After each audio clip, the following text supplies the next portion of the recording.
So I'd say this one finally deserves a full review. I'm going to be checking out Joop Homme Wild. I featured it in, man, hold on.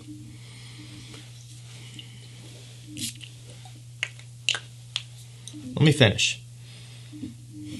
This is captivating stuff here. I'm telling you guys, $35 for this one, and it smells this good, and it's not hyped up. Something's wrong. Okay, I'm good now. I featured this one in a couple top 10s, and so I figured now would be the time to drop a full review on it. I've had more time to test it. This is one that I don't remember how I discovered. I just kind of saw it on a whim. I just think I was doing some of my typical fragrance shopping on almost a daily basis. And I came across it. I think I was just looking at the new Joop fragrance or something, and this one showed up. Saw it was released in 2012. Didn't see too much out there on it. And then I saw this note breakdown, the main accord being rum. Like when you look at the Fragrantica tree up on the right, I'm like, okay, I got to get on this. And so I ordered one, I got it in, I tried it. I should have done a first impressions, but honestly, I wasn't expecting the best results. And I mean, I was blown away right off. You know, I sprayed it up in the air for the first time before I even sprayed it on skin just to get an idea. And I was stunned. I wish I would have recorded it, but of course I did. So I'm going to go through this one today to tell you how it smells, how it performs, when you can wear it, and if it compares to anything also, and obviously if I think it's worth picking up. Yeah, I think that should be obvious, though.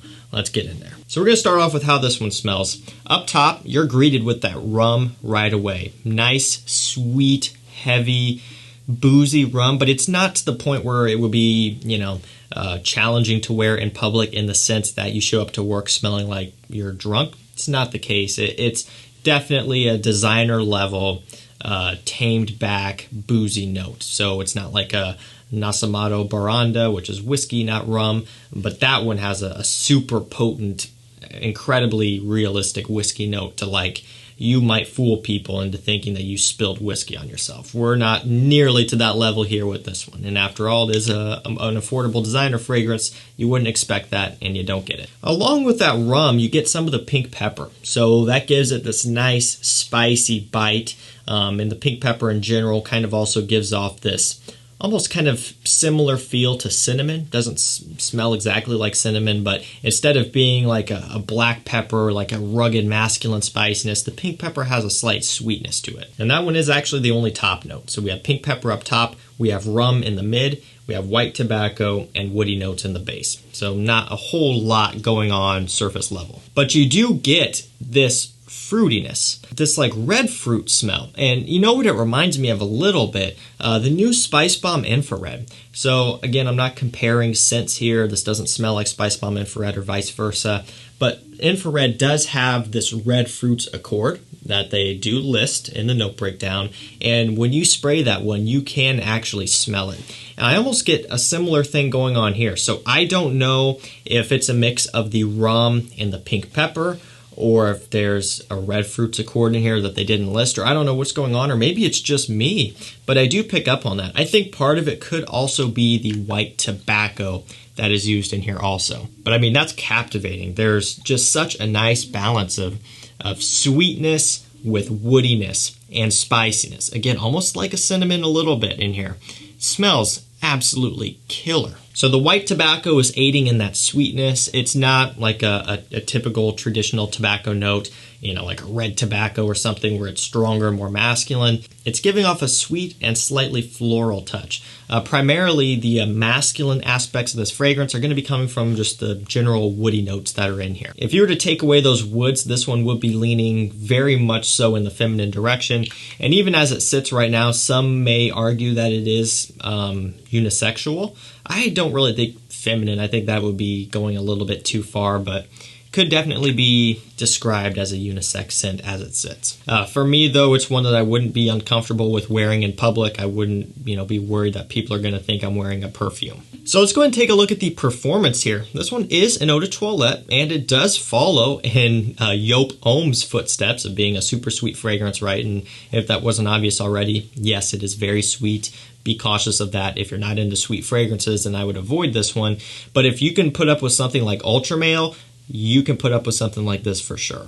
And they're up there both in terms of the sweetness level. Quite a bit different types of sweetnesses, but they are up there. And so again, eau de toilette. Longevity on my skin has been around 8 hours consistently for a $35 scent. The projection is also very strong as well. Not only just projection, but also its hang time in the air.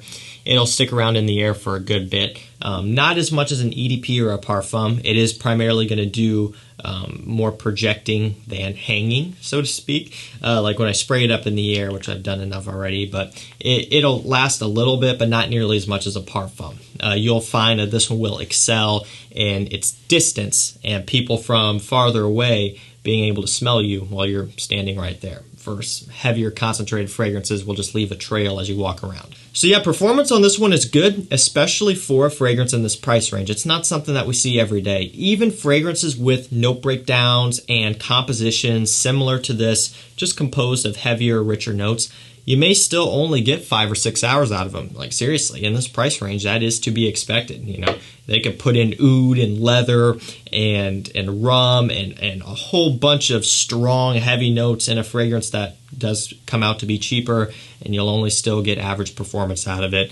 And niche aquatic fragrances will beat them out by like 3 times. So it's cool to see an affordable fragrance here with this, you know, sweeter, richer DNA having good performance. And again, it's a Joop Homme flanker, so what do you expect anyway?